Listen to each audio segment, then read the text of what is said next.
I'm Carol Jago, and this is Santa Monica High School. Ours is a large urban campus which is home to 3,400 students. These students come from a broad range of socioeconomic backgrounds. Class size at the school is large, on average about 35 students per class. The 10th grade students you'll be observing have just begun their study of Homer's Odyssey, the first text of a new school year. The lessons demonstrated are designed not only to help students read this particular epic, but also to develop their ability to read other challenging works of literature. Welcome to my classroom. Before students begin reading, it is important to familiarize them with the kind of text they have in their hands. In this case, that means explaining the features of a classic epic. In order to situate their reading of the Odyssey, most students need a quick retelling of the story of the Trojan War, beginning with the judgment of Paris and his abduction of Helen. I don't ask students to take notes while I do this, but rather let them sit back and enjoy the story. I also talk to them about what it means to be an epic hero. For this, I do ask students to take notes. In the beginning of the year, she started off introducing characters, and we had a character chart. And before reading anything, she really introduces everything so that we know what's going to happen, because the book is confusing. And last year I probably couldn't have read it alone. So she definitely drops hints like here and there on like why this person is in the book, or like what God's doing what. Yeah, she definitely explained why the characters were where they were. We had to do a whole background on Odysseus because it started off before the Odyssey even started. So we had a background check on him. We definitely had a whole section on just the Greek gods, which she explained to us before we really got into the book. Tools that help my students negotiate this unfamiliar world include a chart of the Greek gods, a map of Odysseus' journey, and a character web. One would hope that most 10th grade students would have some familiarity with the Greek gods, but this is not always the case. I create and have students copy into their notes a chart of the Greek gods for a quick review of names that will be appearing with regularity throughout our reading. During their reading, we explore various aspects of the text that, I hope, ultimately illuminate the whole. Ms. Jago was definitely a big help in getting ready for it, because before we started, we did a chart with the gods, so we would know who they were and their connections with each other and what their types of relationships with each other were. And then throughout the book, when we talked about the sirens, we used outside sources. We found a poem about the sirens and we read it. And then for one of the opening poems, we got to write our own. So we would use the same style and the same outline, but it was your own, so you kind of could relate more to you could begin to understand how it's going to be laid out and what's going on with it. And so yeah, it was good. Epithets are short, stock, adjective or adjectival phrases that define the distinctive quality of a person or thing. In Homer, they're often reoccurring, as in the wine-dark sea, many-minded Odysseus, cloud-gathering Zeus, and of course, early-born rosy-fingered Dawn. To draw students' attention to Homeric style, I ask them to collect epithets as they read. We've begun to work through the language a lot. We've talked about epithets, which are short, descriptive phrases or adjectives that come before a name or a thing that describe it. And a lot of the book we've found is just formulas, so once you get back past a lot of the formula and the weird language that we're not used to, it makes a lot more sense. To help my students interpret characters' behavior, I invite them to become these characters and field questions from members of the class. Can you help me welcome? Oh, Penelope. Hey, Odysseus, why do you like to cheat on your wife so much? I'm just a noble man, not noble, but many-minded man. I believe that I should have many women, one for each mind.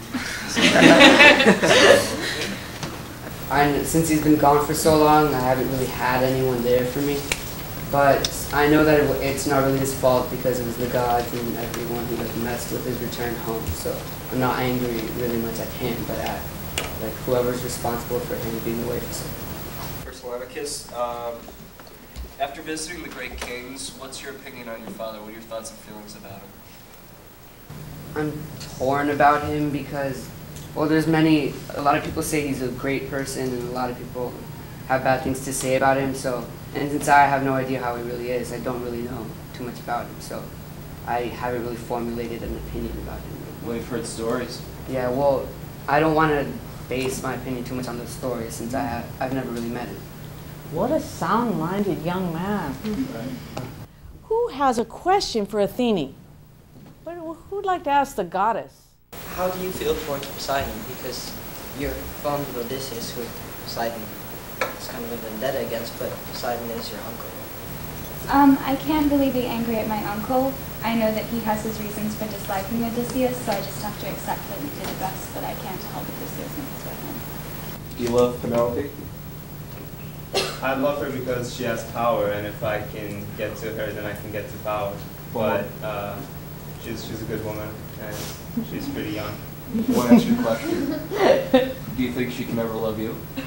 No, I don't think she can ever love me, but that doesn't really matter to me. I really don't want the queen, I want the throne of king of Ithaca. Since everybody already knows that you're very childish and boyish, why not change now and start acting a little more your age? Well, I think I have been acting a little bit more my age, like going out on that quest to find out about my father and everything. I think that's really made me more mature and grown up. So.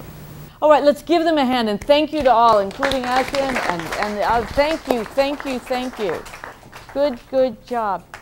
Now I want us to think about what we just did for a minute. Alana, as you were sitting there, kind of channeling Nausicaa, how did that help you think about the story? It helped me kind of see that part of the story from her perspective and understand, because I had to understand that to answer the question. I did understand better, and I could just imagine different feelings and thoughts that went through her head. Diego, you really had a lot of things to say about Telemachus here. What did it feel like to be Telemachus? I don't know, just a lot of people kept asking about Odysseus and stuff, so I just had to kind of think about because it hasn't really talked about what Odysseus feels. He's just been looking for him, so I just had to think about what I think he thinks about Odysseus. So I just had to concentrate.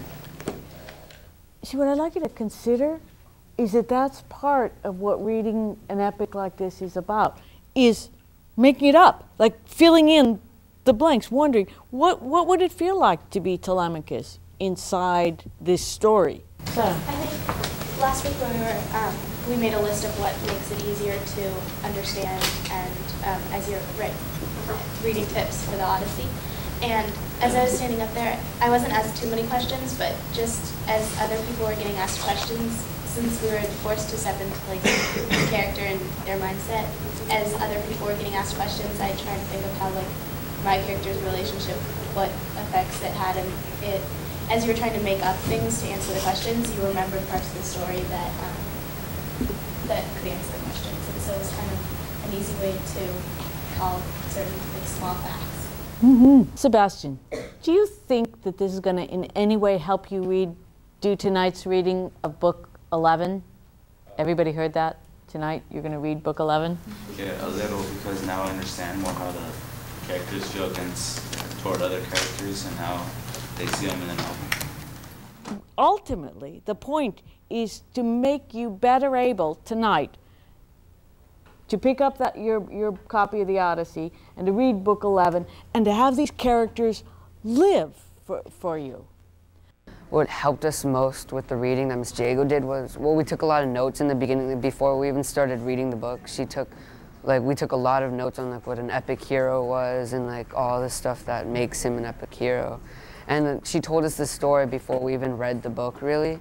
So we knew the different houses, since there's the house of Atreus and things like that.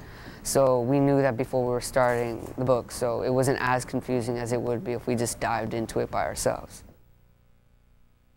So often when a teacher asks questions, my questions actually tell you what's important in the chapter. I was trying here to help you figure out, as you're reading this book of the Odyssey, what's important. So right now, And let's just do it in pairs. If your partner was absent, the other partner can begin. Read your quotation from the Odyssey, and then skip to the bottom. Why was this important to you? See, I asked you to restate it. I asked you why it was important in the passage. But I'd like you just to in your conversation right now, talk about, read the passage. What did it say to you as a reader? All right, put your heads together. And the person whose first name comes last in the alphabet has to start.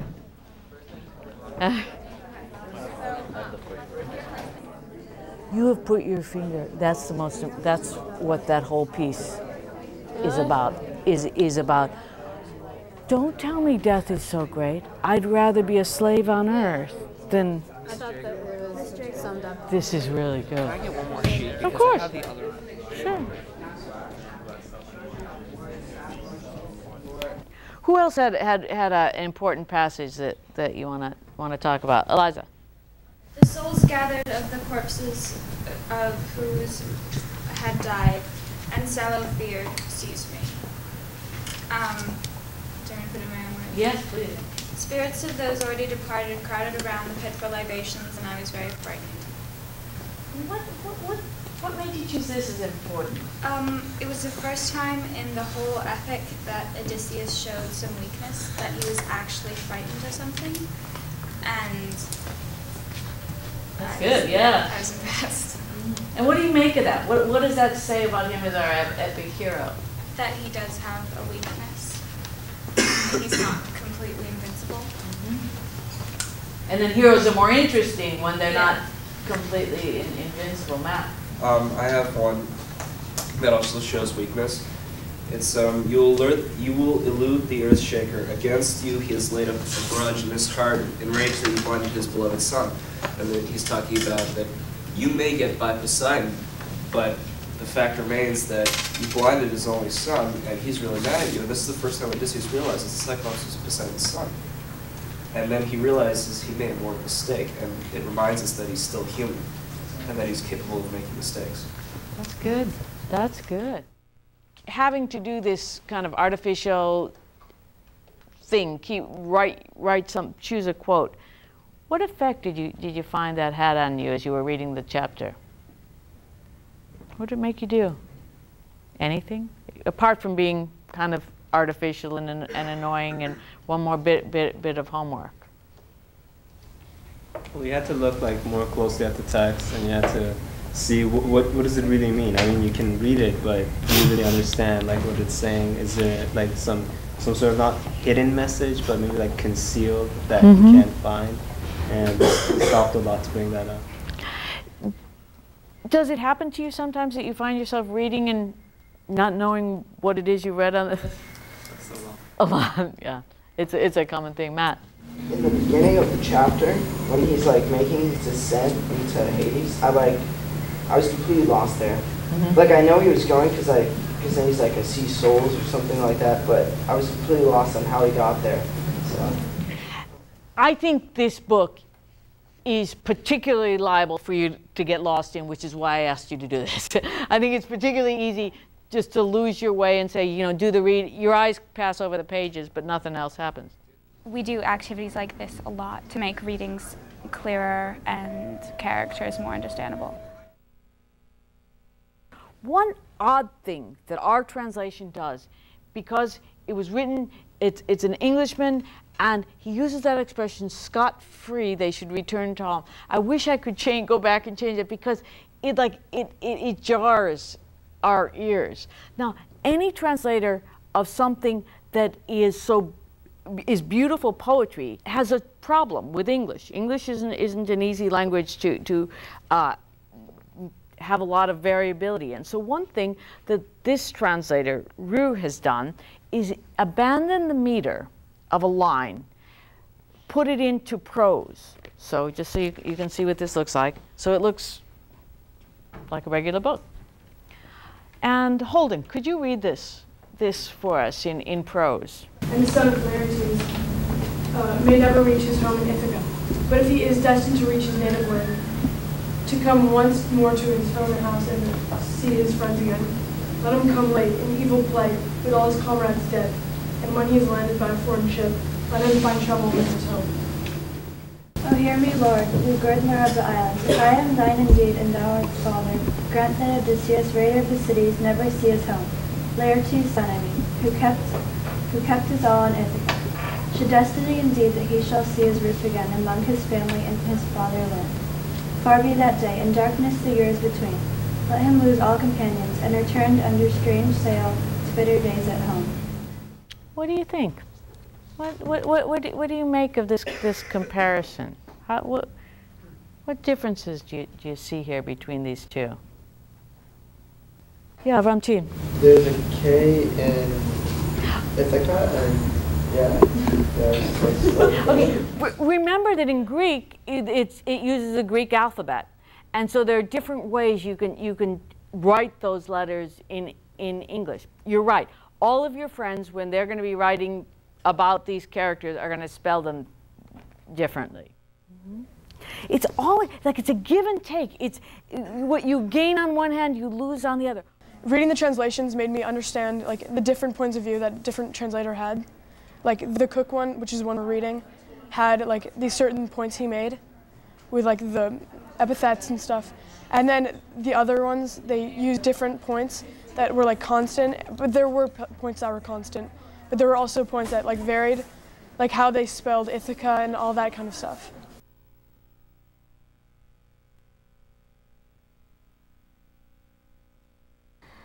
What's an epic simile? What's characteristic about an epic simile? It compares something that happened to something that everyone in that time period would know about. And when you say something that happened, you mean something that happened in the novel. Or so in this case, in the Odyssey. Something and that would be compared to something that would happen in your lifestyle of people that would be reading. That's right. That's right.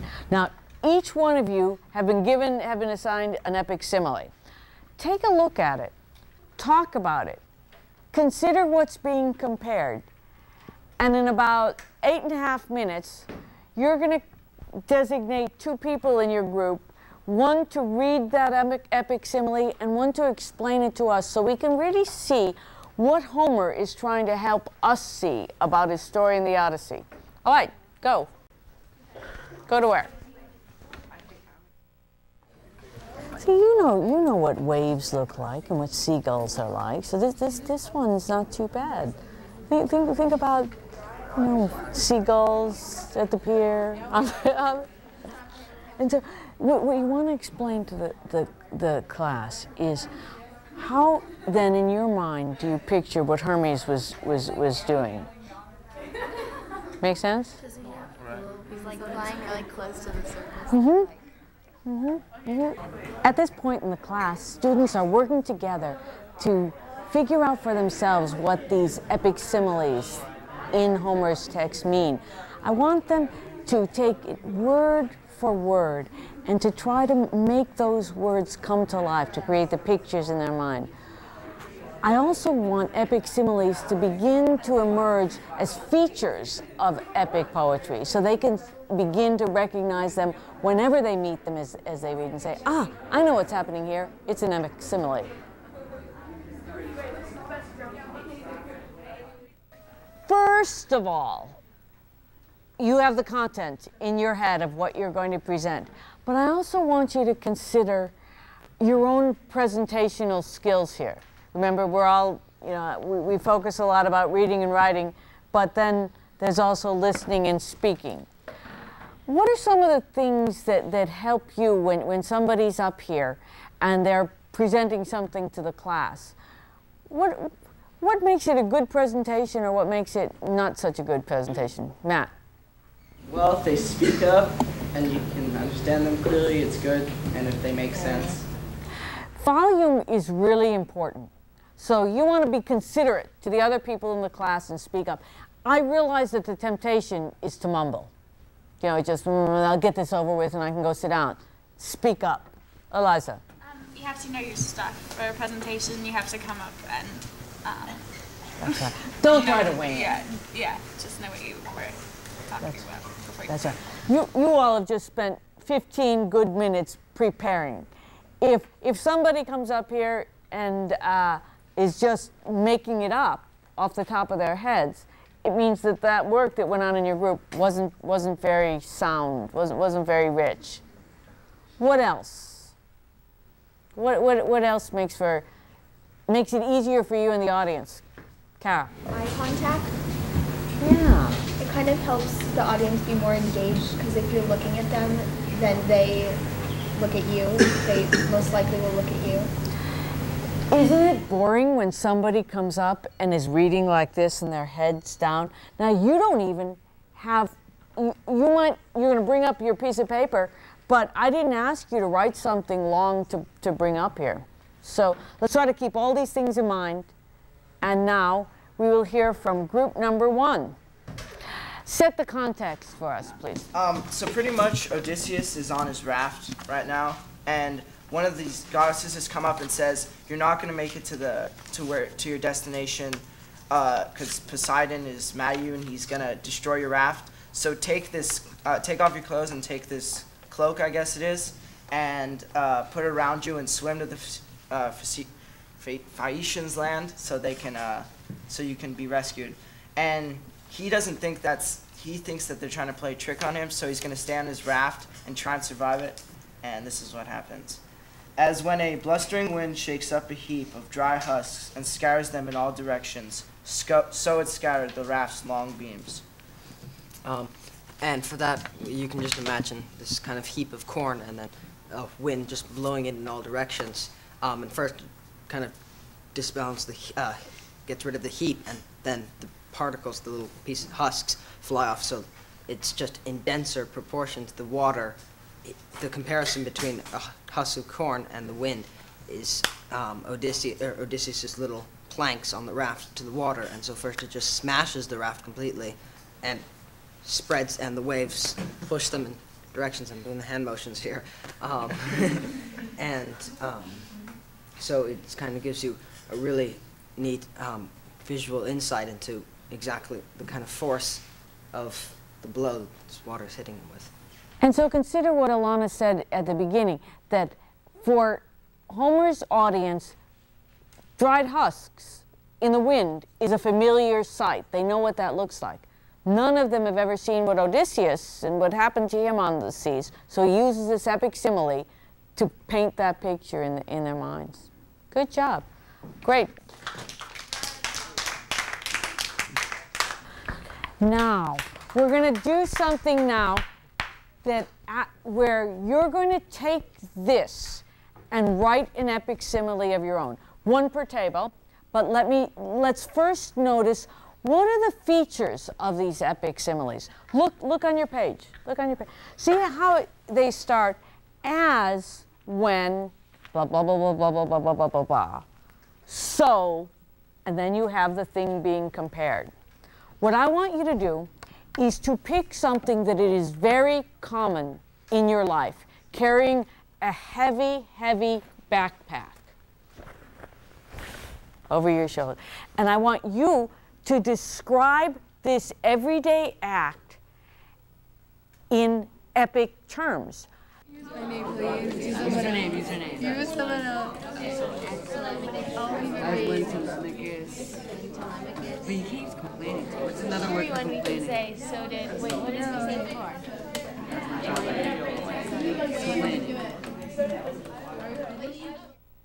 As Odysseus negotiated between Scylla and Charybdis and struggled to defeat Polyphemus with his wit, so did Matt complete his journey through the many perils of his Algebra 2 exam. Very good. Have you had the test yet? Tomorrow. Tomorrow. All right. One of the things I hope you experienced this period was pleasure, that it was fun, that you laugh. I mean, from on the outside, you guys were laughing a lot. Think about this. Poets, Homer, Milton, they do these things because they enjoy them. It brings them pleasure to write this epic poem. So I hope today you've seen at least that little bit, experienced that bit of pleasure in creating an epic simile. We chose the people to do it just randomly. Whoever wanted to do it. I wanted to do it, so I read it. I think Miss Jago had us do this because it's really interesting and it's a big part of the story. And over 90% or something like that of the Odyssey is similes and epic similes. So, when I teach the Odyssey or any other classical work, I teach intensely the first third to half of the book, but then turn the teaching over to students. I expect them to have internalized the methods we used for unlocking the meaning in the text and be able to employ them on their own. I structure this by teaching books 1 through 12 and then assigning small groups of students individual books to present to the class. Their assignment is to teach the class, not stage a performance. I believe that by learning one book of the Odyssey deeply and independently, that they will develop the confidence to read other challenging texts. I want them to see that with a little help from their friends, they can do it without me. I want to move their zone of proximal development one stage further along. It requires students to work outside their zone of minimal effort, though. No more sitting back and expecting Mrs. Jago to have all the answers and to do all the work. We have spent a lot of time working together, working our way together through these books of the Odyssey. The time is now for you to take control. And so what you're gonna do here with a partner is you're gonna become the expert on one of these books of the Odyssey and teach it to the rest of us. Now, let's think about what works for teaching something. You need to engage the class in powerful learning. This doesn't mean a performance. You might decide to enact what happens in your book, but it's more than just you performing, you on stage. It's about you drawing from the class what they know. So you might give them a quiz. You might ask them discussion questions. You certainly have to provide a summary. You want to help other people in the room understand this. You're the experts. You have the deep knowledge about this book. And then you want to set it in a context. There are some of these books that are a little bit dull, and you're going to come to me and you're going to be in despair. You're going to say, nothing much happens.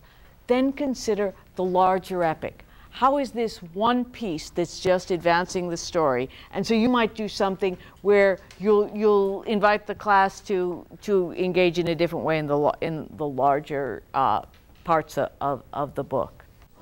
And then what happens, he grabs one more arrow in the bow, and that's like the end of the book, because that is the end of the book. Because then the next book is going to be when he kills everyone. Yeah, when he just shoots the next verse. It's actually really cool. 22 and Tim, let's get one like that. So let's do an overview of what we're doing. First of all, you do the summary, which will be, she goes into the armory where all of Odysseus' treasures are, his armor, his helmet, his sword, his bow, his quiver, and everything. She grabs the bow and the quiver. The bow is unstrung. She brings it out and shows it to all the suitors and says, whoever can string this bow and shoot these 12 axes, she'll point to the wall where the axes are set up. Yeah. We'll take lordship over the lands and be my husband as well. Yeah. I think it'd be better if you just went along like this, so you can make eye contact with the audience instead of reading or something. Instead of reading off it? Yeah. Often at this point in this kind of class presentation, you've got a little downtime. I don't necessarily think this is a bad thing. To my mind, students need to know each other in order to be able to work together, to explore big ideas together. And so, whereas it might seem as though kids are just fooling around, I think it's important time. I think it's time that's invested in the long run in their working together as a community of learners. Okay, we did book 19 of the Odyssey, and these are some pictures that relate to the book. They're just some characters around the book. This is, how do you pronounce it? Eurycleia washing Odysseus' feet. After the suitors leave the hall, Odysseus asks Telemachus to go and get their hidden weapons that they stowed in the hall.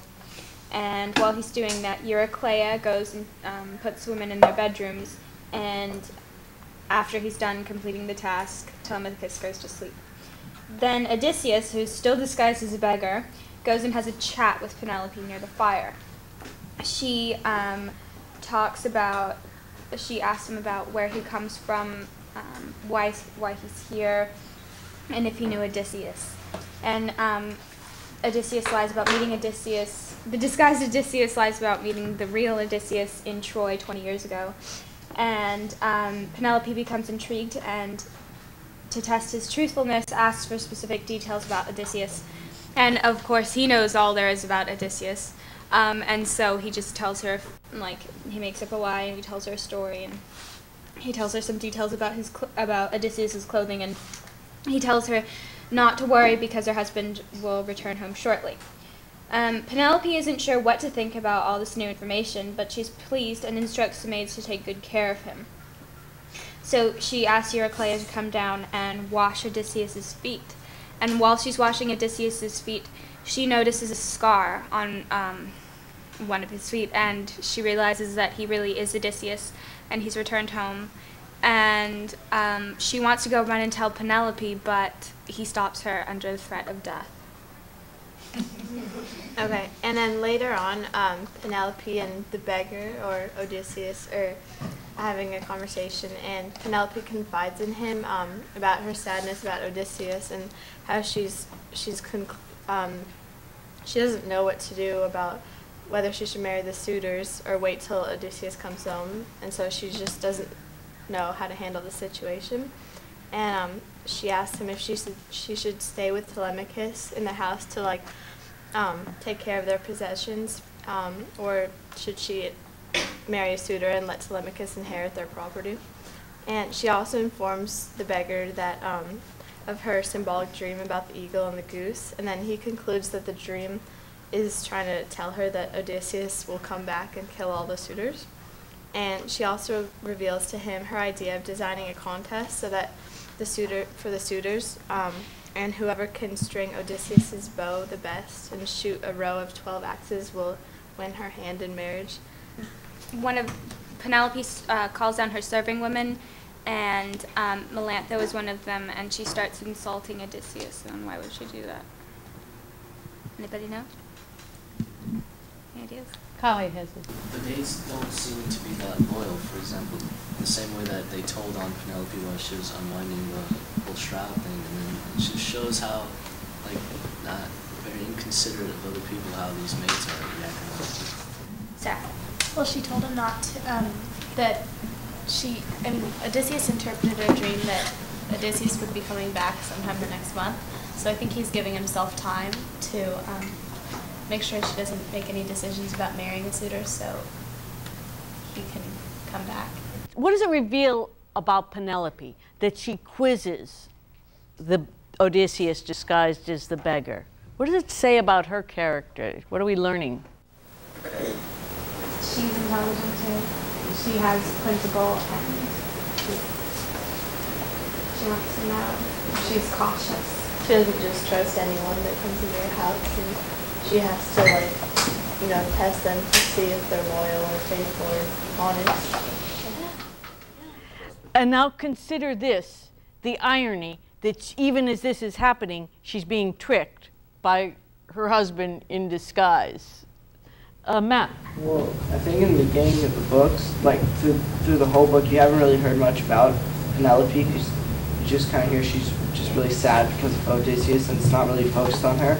But now that it's back on Ithaca, you begin to see she's intelligent, and she's really believing in that Odysseus is going to come back. Because, I don't know, the Odyssey may be old, but it's still, you still can relate it with a lot of other books. There's still similes in other books. To assess students' understanding of the Odyssey as a whole, I offer students 8 to 10 questions and ask them to write answers to 6 of these questions in class during a single class period. After all the group work, it's important to have such an individual check for understanding. It's also important to help students see what the teacher considers A responses. Your teacher is very, very happy. The results of this assessment on the Odyssey were outstanding. What I want us to do, though, in class today is to help those of you who maybe got a B, got a B minus, or got an A minus, understand what an A response to a particular question was. Athene plays the role of the guide in the Odyssey. She She is always helping Odysseus and his son Telemachus in their journeys, but not by doing things for them. She is the god of wisdom, so instead of taking it upon herself to do it, she instead tells them what to do and guides their mind in the right direction, such as when the suitors are plotting to kill Telemachus. Athene tells him to sail by the island. They're waiting under the shadows of night so they can't be seen, and plots their course out of harm's way.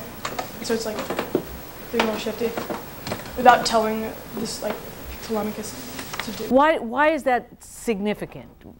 I see I'm listening to what you want to add to that. It's significant because she's not, lots of the gods, they give examples of how they give and they direct their ship and do everything for them, except Athenians just hints them in the right direction, and then they play upon what they've been told, and it sort of develops in the way she wanted it to, but she didn't really do everything, she didn't do all the dirty work for them. Good way to put it. Question number 2. What contradictory tendencies are there in the personality of Odysseus?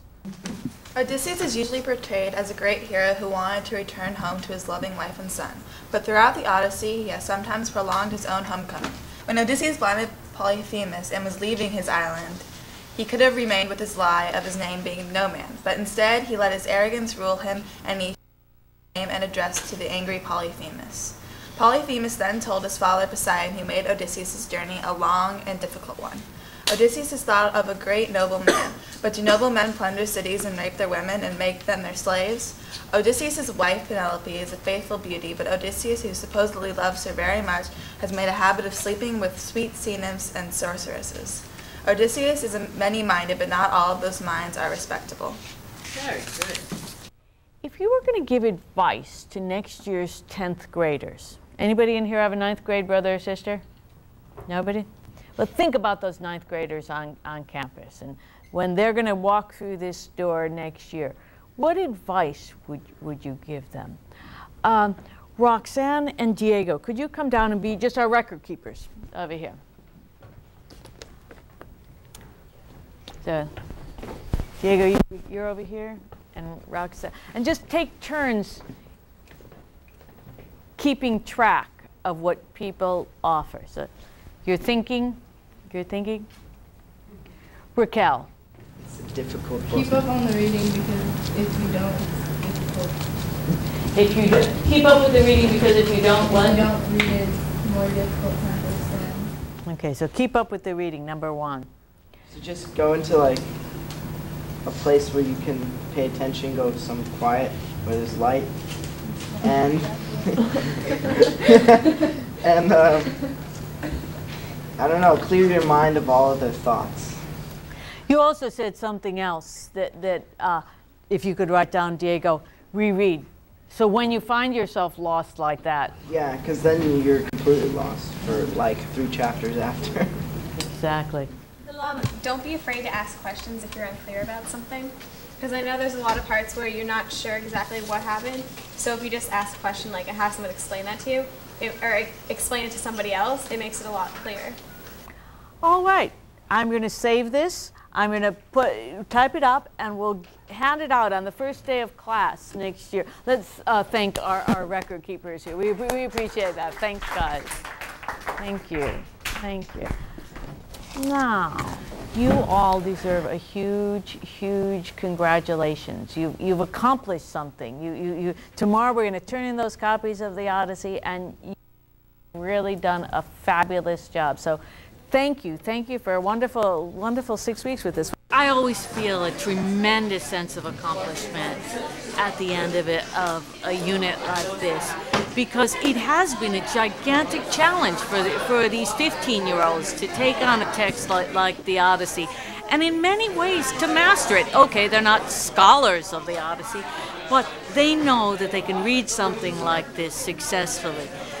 The other piece that excites me now is that we're going to take what we learned here, all of this advice that they thought they were giving to 9th graders, and apply it themselves to Beowulf. So always we're building skills that allow them to use them on other texts. It was really nice to have known that I got through the Odyssey that it was like now I have that in my knowledge and that like I can go to people and be like, I read the Odyssey, and just like who's ever interested. But it's definitely something, like it's like a classic, you need to read it, even though some people didn't like it, it's something that you should always have with you.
and field questions from members of the class.